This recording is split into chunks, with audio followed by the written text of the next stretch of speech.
Cyril Arnaud, bonjour. Bonjour Sam. Tu es le nouvel hypnotiseur et mentaliste star. Tu as fait le buzz sur le plateau de Touche pas à mon poste de Cyril Hanouna. On t'y a vu de façon très fréquente. Et c'est toi qui as eu la responsabilité d'hypnotiser de nombreux candidats. Dans Hypnose le grand jeu sur W9, tu as aussi ton spectacle. Ça fait beaucoup de choses.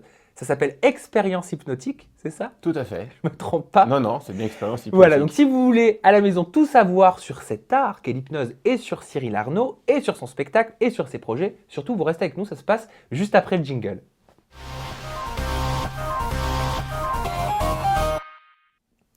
Cyril, tu es l'hypnotiseur, donc on l'a dit, dont tout le monde parle en ce moment. Et en plus de te voir à la télé, on peut venir t'applaudir dans ton spectacle, Expérience hypnotique. Ça se passe au théâtre du Petit Gymnase à partir du 8 décembre 2015 pour 12 dates exceptionnelles. On peut déjà réserver les billets, là c'est dans quelques jours, hein. Tout à fait. Donc il faut le faire Il y a très une billetterie rapidement. en ligne, hein, c'est ce qu'on dit, et on peut même acheter sur place, bien sûr.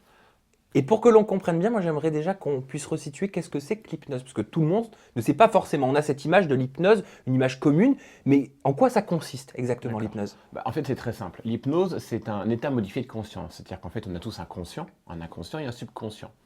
Je ne vais pas trop détailler, ce sera trop technique.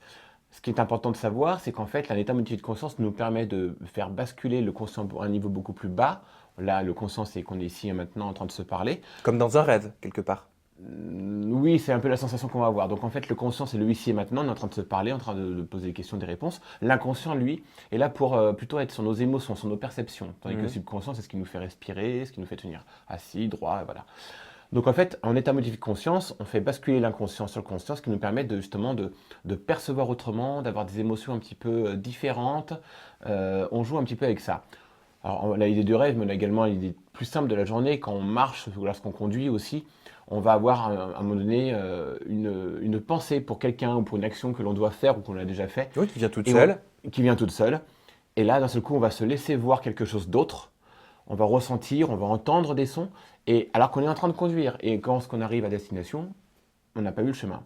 L'hypnose, c'est un peu ça. Vous êtes dans un endroit précis, et l'hypnotiseur vous guide pour que vous alliez vivre autre chose dans un autre domaine, que ce soit du lieu, que ce soit au niveau des sensations, des odeurs, des goûts. Enfin bref, vraiment, on joue avec les perceptions pour bien sûr le plaisir du public et le plaisir surtout des sujets. Vivez avec lui une expérience aussi hilarante qu'étonnante. Ça fait penser vraiment à un spectacle, à un show. C'est comme C'est ça que ça. tu as conceptualisé ton spectacle, c'est-à-dire traiter l'hypnose, mais aussi donner un véritable divertissement, un véritable show aux C'est ça. spectateurs qui viennent dans la En salle. fait, on n'est pas là pour faire, on fait pas de l'hypnose pour faire de l'hypnose, bien sûr, c'est un spectacle d'hypnose avant tout, mais c'est aussi un spectacle dans lequel les gens doivent s'amuser, doivent rire, doivent passer un très agréable moment, qu'on soit sur scène ou bien sûr qu'on soit participant actif, donc les sujets. Il est très important que les gens puissent s'amuser, surtout par les temps qui courent, on a tous des soucis, surtout cette période-là. On doit se détendre et on doit pouvoir s'amuser de l'hypnose que l'on a vécue. Je pense qu'on peut maintenant, aujourd'hui, rigoler avec l'hypnose, c'est ce qui se passe dans le spectacle. Donc on n'est pas uniquement dans un spectacle statique où des personnes pop, pop, je me fais endormir. Il y a véritablement, il se passe véritablement quelque chose. Il y a un fil conducteur, c'est ça? C'est ça, Et c'est c'est comme ça que tu exactement ça. voulais conceptualiser ton C'est spectacle. exactement parce que moi j'ai besoin de rire, en fait, je peux pas T'aimes passer la une scène, journée. hein? J'aime la scène, j'aime l'humour, j'aime l'hypnose bien entendu, et je pense qu'on peut arriver à concilier tout ça. C'est comme un cocktail en fait, voilà. On sent une véritable passion pour la scène, pour les planches. On Oui. sent une âme, je sais pas, peut-être de comédien. Enfin, je sais pas. Moi, je vois ça en toi pour le coup. Je suis pas du tout médium. Mais tu rêvais de quoi quand tu étais petit? C'était ton rêve d'être hypnotiseur? Non, quand j'étais petit, c'était plutôt le côté magie. Je me rappelle, j'étais fan de magiciens. Je regardais Gérard Majax à la télé, bien sûr d'autres magiciens comme Garcimore. J'avais mon petit livre de magie, j'avais ma boîte de magie offerte à Noël.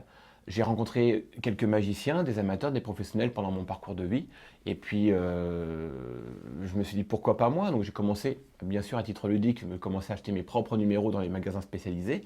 Et puis très vite, je me suis développé en magie mentale, donc tout ce qui est lié à divination, prédiction, Mhm. télépathie à travers des numéros de magie.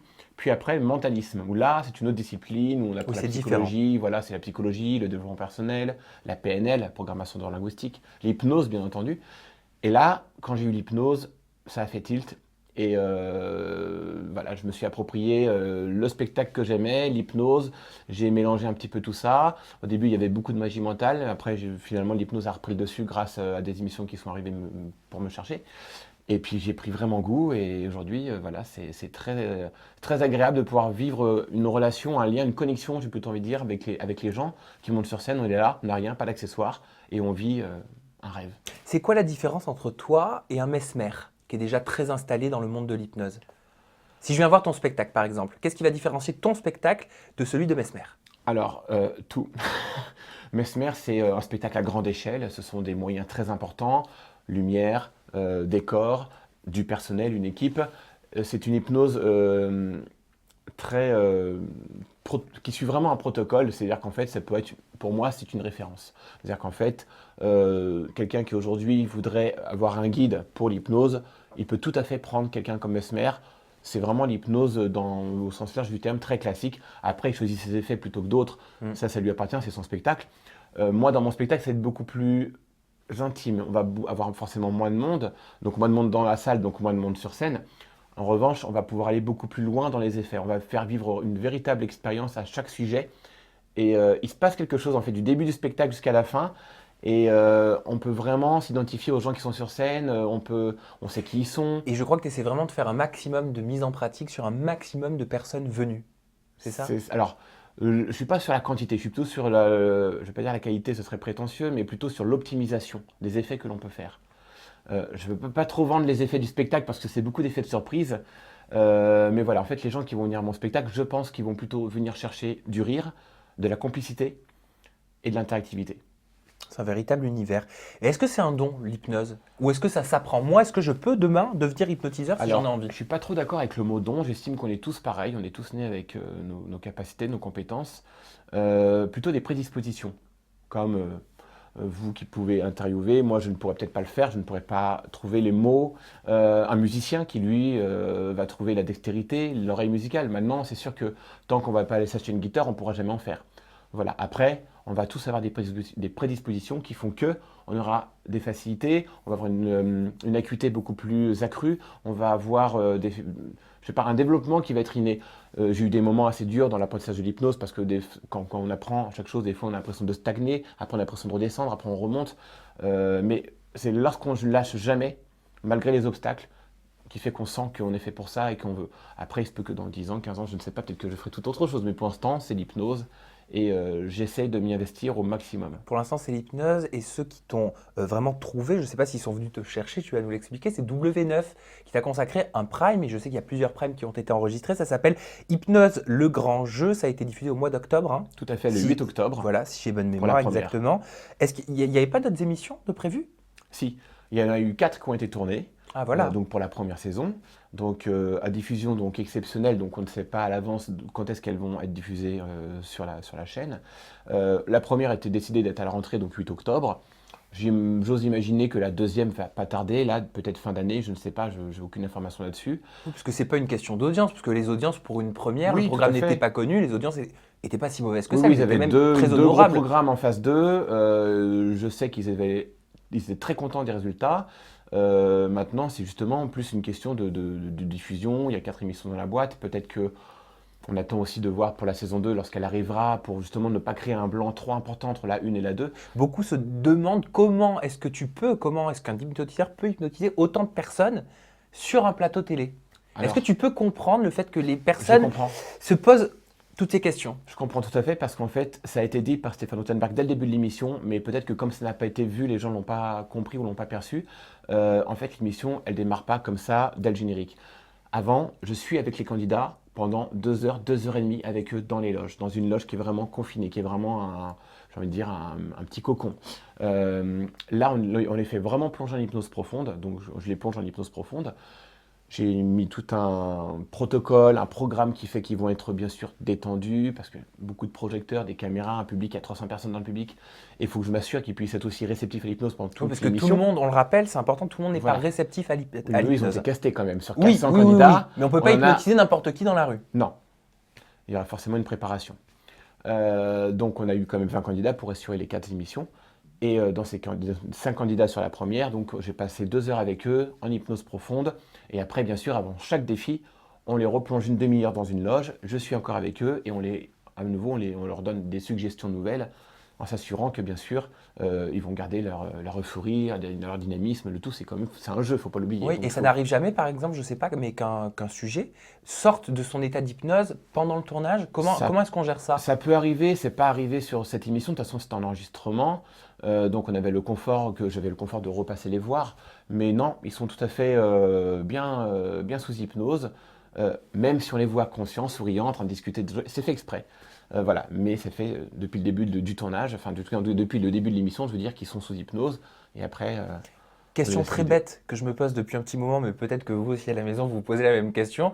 Est-ce qu'il faut vraiment être en face l'un de l'autre? Est-ce qu'il faut vraiment que tu sois physiquement devant moi ou devant un sujet pour l'hypnotiser? Ou est-ce que je peux être hypnotisé à travers ma télé? Ou en étant dans le public de l'émission, par Alors, exemple? public, oui.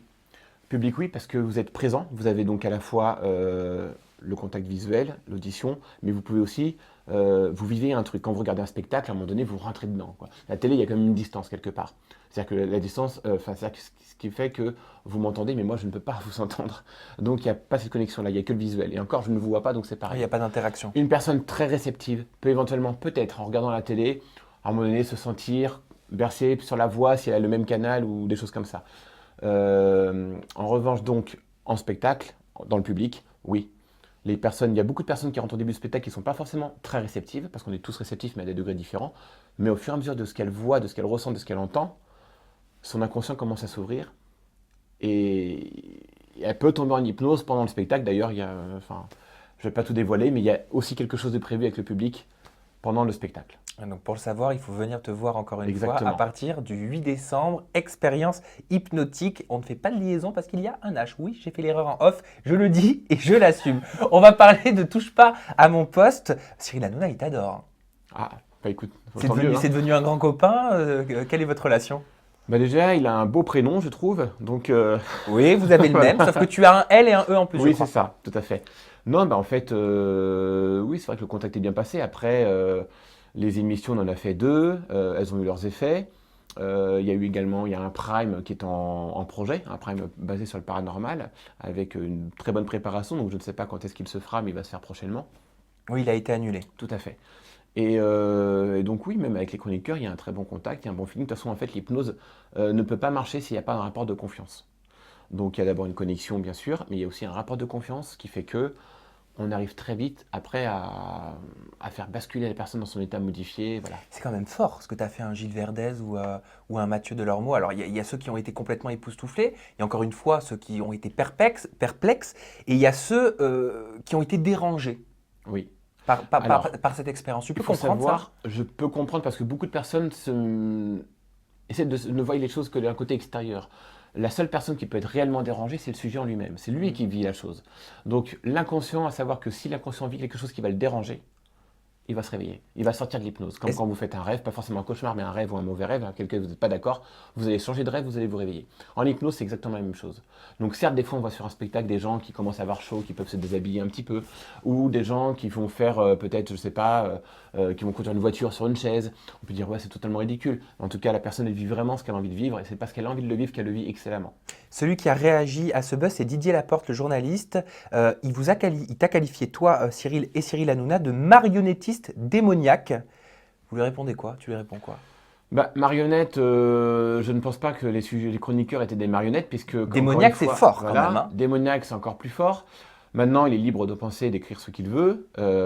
Quoi qu'il en soit, si ça avait été le cas, je pense que l'émission, les chroniqueurs se seraient certainement retournés contre moi. Or, ils m'ont fait revenir une deuxième fois. Et puis, on peut avoir la sensation que l'hypnose, c'est une espèce de contrôle sur la personne, mais non, en fait, c'est plus un accompagnement. La personne, forcément, elle est guidée pour aller dans une direction plutôt qu'une autre. Alors, Touche pas à mon poste, c'est une émission qui est très dynamique, qui est basée sur le buzz, qui est basée sur l'euphorie, le côté un petit peu impromptu, le côté un petit peu ironique. Donc, on va forcément travailler sur des effets dans ce sens-là. Sur d'autres émissions, on va peut-être trouver des effets un petit peu plus soft, un petit peu moins visuels, un petit peu moins extravagants. Mm. Mais encore une fois, si le sujet n'accepte pas ce pourquoi il est, on va dire, programmé entre guillemets, il ne le vivra pas de toute manière. Il sortira de l'hypnose ou il ne va pas le faire. C'est compliqué à hypnotiser un people, un chroniqueur, un journaliste.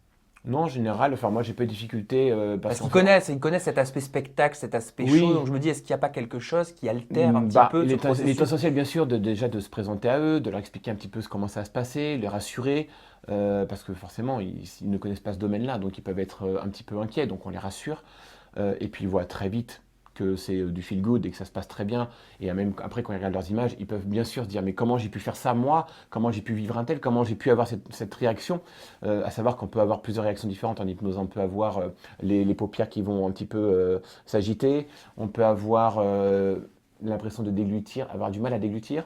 On peut avoir aussi des larmes. C'est une réaction émotionnelle en fait, comme le rire, c'est une réaction émotionnelle. Donc, Avec quelle personnalité ça n'a pas fonctionné? C'est déjà arrivé? j'ai Par pas- exemple, Mesmer, on l'avait vu sur le plateau de C'est à vous, il n'avait pas réussi à hypnotiser Anne-Sophie Lapix. bien, en fait, l'hypnose c'est un langage de communication avec l'inconscient. Donc, c'est pas un problème de réceptivité, c'est un problème de langage, de chemin à trouver pour atteindre la destination. C'est-à-dire que chaque personne a le droit d'avoir des résistances, d'avoir un conscient qui fait que là maintenant je ne me laisse pas faire, je ne lâche pas prise et du coup je rentre pas dans l'état modifié comme on voudrait, en tout cas au niveau rapidité. Maintenant, sur des émissions télé, sur des spectacles, on se doit d'aller rapidement à l'effet demandé. Donc c'est pas forcément toujours possible. C'est pour ça qu'on fait des tests de réceptivité auparavant. Alors ça peut être un, ça peut être deux, voire trois. Et après on écume et on travaille avec les yeux les plus réceptifs. En thérapie, par contre, là on se doit de plonger la personne en état modifié. Par contre, on a du temps. Donc voilà, c'est pour ça que si on n'arrive pas à hypnotiser une personne rapidement, en tout cas aussi rapidement que l'on voudrait, c'est juste parce que la personne a des résistances et qu'il faudrait un petit peu de temps pour les Très bien. contourner et la faire plonger en état modifié. Ça ne serait pas forcément beaucoup plus long, mais 5, 10, 15 minutes en émission télé ou en spectacle, on ne peut pas se le permettre. Bien sûr. D'ailleurs, si vous voulez savoir à la maison si vous êtes apte ou pas à être hypnotisé par Cyril Arnaud, eh bien, il faut acheter votre billet et aller le voir. On rappelle les dates, c'est pour 12 soirées exceptionnelles à partir du 8 décembre au Théâtre du Petit Gymnase. Réservez dès maintenant parce que les places vont partir comme des petits pains. Cyril Arnaud, merci infiniment. Merci San. Vous n'hésitez pas à la maison à partager l'interview. On peut même te la tweeter, hein, parce qu'on rappelle Bien ton sûr. Twitter, c'est arobase Cyril, le tiré du 8, donc underscore. Oui, je me suis fait doubler, donc c'est pour ça que quand j'ai créé Voilà. mon tweet, ben, j'ai mis un petit tiret. Voilà, donc de toute façon, ça apparaît sur l'écran, c'est arobase Cyril, tiré du bas, Arnaud. Vous réagissez bien évidemment à cette interview avec le hashtag ETI. Posez toutes vos questions. Même à Cyril, il se fera, j'en suis persuadé, un plaisir de vous répondre. Nous, on se retrouve la semaine prochaine avec une nouvelle personnalité. Plein de confessions, vous le savez, ça bien évidemment, toujours, surtout et surtout en toute intimité. À très vite. Ciao.